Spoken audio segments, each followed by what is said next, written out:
Let's look at exponential functions. And the very first thing is let's look at the definition of an exponential function. Well, an exponential function is simply a function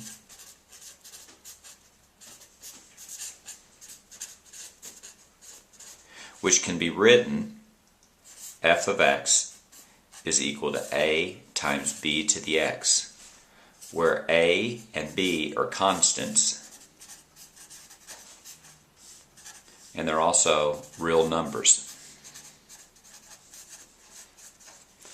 Also, for it to be an exponential function, b needs to be positive and not equal to 1.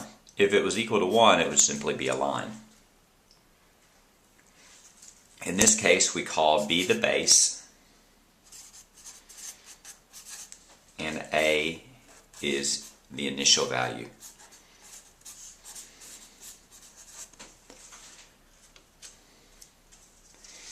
In the simplest example, let's say you have y is equal to 2 to the x.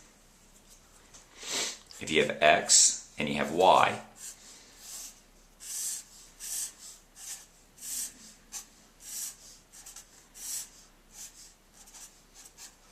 so 2 to the 0 would be 1, 2 to the 1 would be 2, 2 raised to the power of 2 would be 4, 2 to the 3 would be 8, 2 to the 4 would be 2, 4, 8, 16.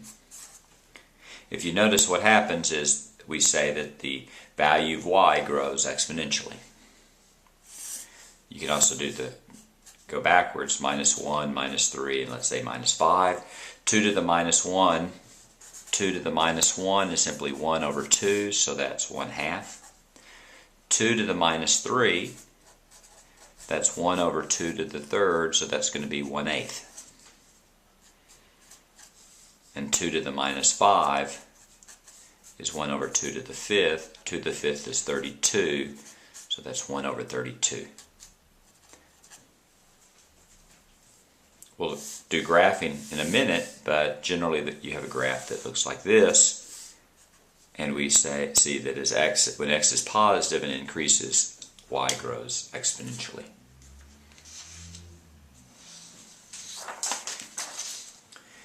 The first distinction that we can make is between exponential growth problems and exponential decay. If you have y is equal to a b to the x, b is always positive, but if b is between 0 and 1, then we say that that's an exponential decay problem.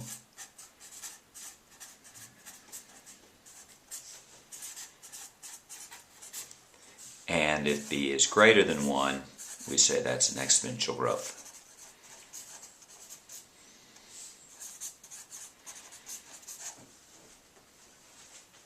So, for example, in our previous example, y is equal to 2 to the x. Since b was greater than 1, that would be an exponential growth problem.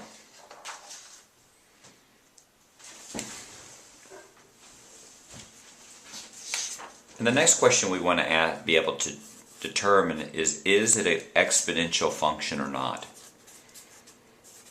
To determine if something's an exponential function, you simply need to know, does it follow the form y is equal to ab to the x, where a and b are real numbers and b is positive, and x is a variable. So let's do some examples. Which of the following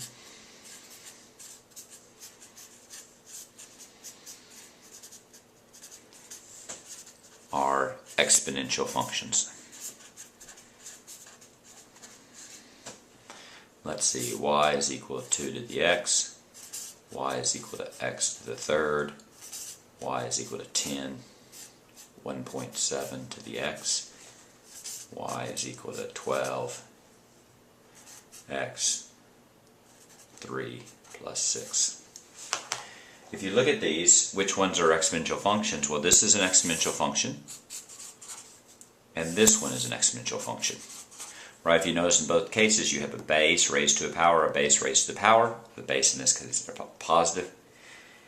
Here we have y equals x cubed, which is a perfectly valid function, but it's not an exponential function. It's a cubic function, we call it.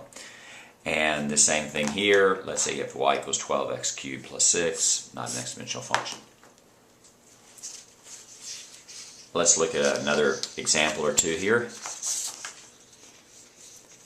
If you have y is equal to 7, x plus 4 squared plus 10, y is equal to 101, 0.73 to the x, y is equal to 18, 0.91, x minus 4 plus 8, y is equal to 10, x plus 2 to the 5th minus 17. Which one of these are exponential functions? Well, let's think. This one, 101.73 to the x, that's an exponential function. And this one's an exponential function. This one is not, because here you have the base is variable. That's no. The base is a variable. And let's see this one. This one, the base is also a variable. That's also a no. So you need to be able to determine what's an exponential function, what is not, understand the definition of an exponential function, and determine if it's exponential growth or decay.